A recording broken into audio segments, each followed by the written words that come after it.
नमस्कार दोस्तों, आज हम बताने जा रहे हैं भारतीय अर्थव्यवस्था से संबंधित अत्यंत महत्वपूर्ण टॉपिक पंचवर्षीय योजना। इकोनॉमिक्स का यह इम्पोर्टेंट टॉपिक है। तो पहली पंचवर्षीय योजना 1951 से 1956 ईस्वी। इस पंचवर्षीय योजना के इम्पोर्टेंट टॉपिक हैं भारत की प्रथम पंचवर्षीय योजना 1 अप्रैल 1951 को प्रारंभ हुई।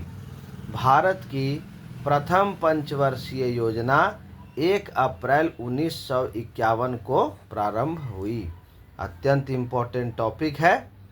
पहली पंचवर्षीय योजना हैरोल्ड डोमर मॉडल पर आधारित थी।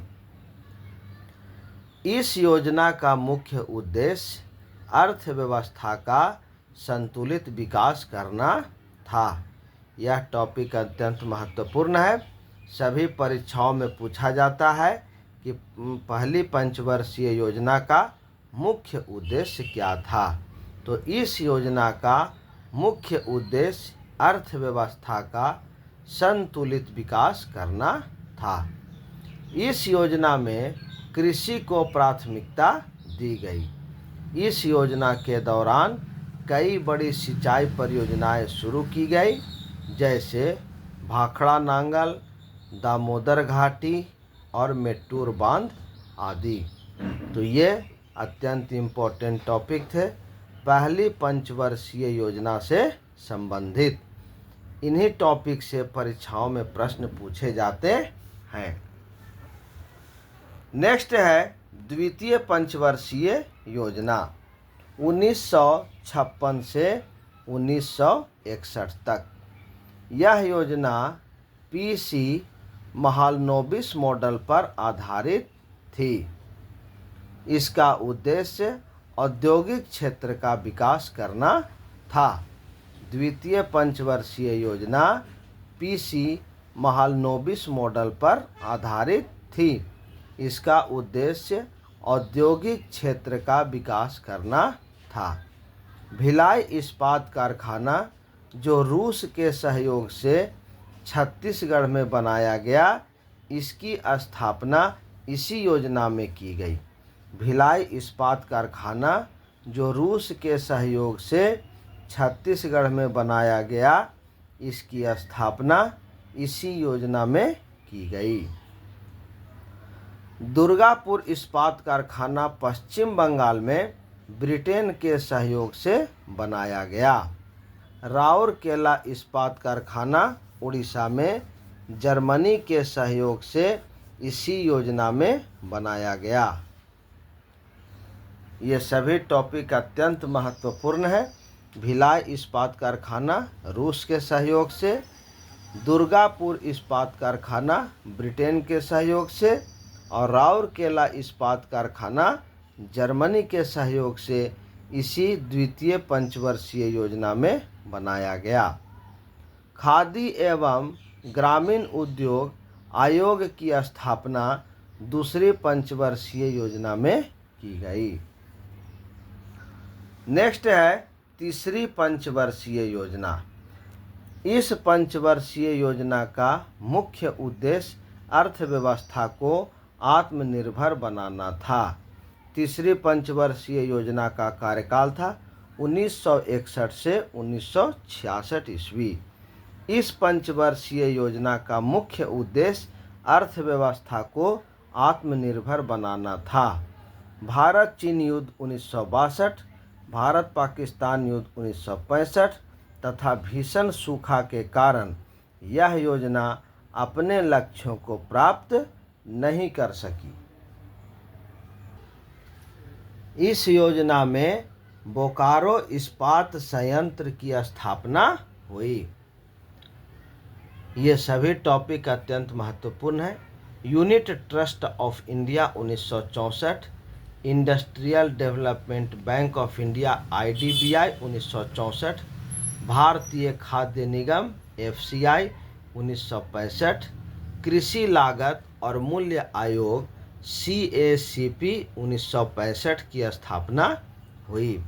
इस योजना में कृषि व उद्योग दोनों को प्राथमिकता दी गई। नेक्स्ट है योजना अवकाश 1966 से 1969। इस दौरान 3 वार्षिक योजना चलाई गई, क्योंकि चीन व पाकिस्तान के साथ युद्ध होने के कारण चौथी पंचवर्षीय योजना शुरू न करने का निर्णय लिया गया। इसी दौरान हरित क्रांति की शुरुआत 1966-67 में डॉक्टर स्वामीनाथन ने की। नेक्स्ट है चौथी पंचवर्षीय योजना।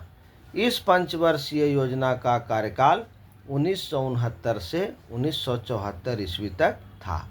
इस योजना को गाडगिल योजना के नाम से भी जानते हैं।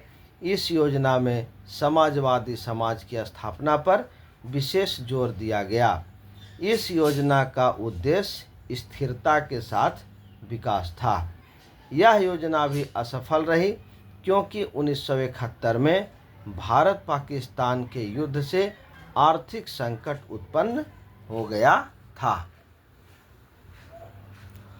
1969 में 14 वाणिज्यिक बैंकों का राष्ट्रीयकरण तथा 1974 में पोखरण राजस्थान में नाभिकीय परीक्षण इस योजना की प्रमुख उपलब्धियां थी। इस योजना में परिवार नियोजन कार्यक्रम की शुरुआत हुई। नेक्स्ट टॉपिक है 5वीं पंचवर्षीय योजना। इस योजना का प्रमुख उद्देश्य गरीबी उन्मूलन तथा आत्मनिर्भरता की प्राप्ति थी। इस योजना का कार्यकाल था 1974 से 1978 ईस्वी। यह सभी टॉपिक अत्यंत इम्पोर्टेंट है। इस योजना का मुख्य उद्देश्य गरीबी उन्मूलन तथा आत्मनिर्भरता की प्राप्ति थी। इसमें सर्वोच्च प्राथमिकता कृषि को दी गई, तत्पश्चात उद्योग व खनिज को बढ़ावा दिया गया। इस योजना में 20 सूत्रीय कार्यक्रम 1975 में प्रारंभ किया गया। गरीबी हटाओ का नारा इंदिरा गांधी ने इस योजना में दिया था। जनता पार्टी द्वारा इस योजना को 1978 ईस्वी में तय वर्ष समय से 1 वर्ष पहले ही समाप्त कर दिया गया। न्यूनतम आवश्यकता कार्यक्रम का प्रारंभ भी इसी योजना में हुआ। क्षेत्रीय ग्रामीण बैंकों की स्थापना 2 अक्टूबर 1975 तथा काम के बदले अनाज कार्यक्रम 1977 से 78 की शुरुआत हुई। तो ये थे कुछ महत्वपूर्ण पंचवर्षीय योजना से संबंधित इम्पोर्टेंट टॉपिक। इसे लिख करके अच्छे प्रकार से याद कर लें। चैनल को अधिक से अधिक लाइक करें, शेयर करें और सब्सक्राइब करें। धन्यवाद।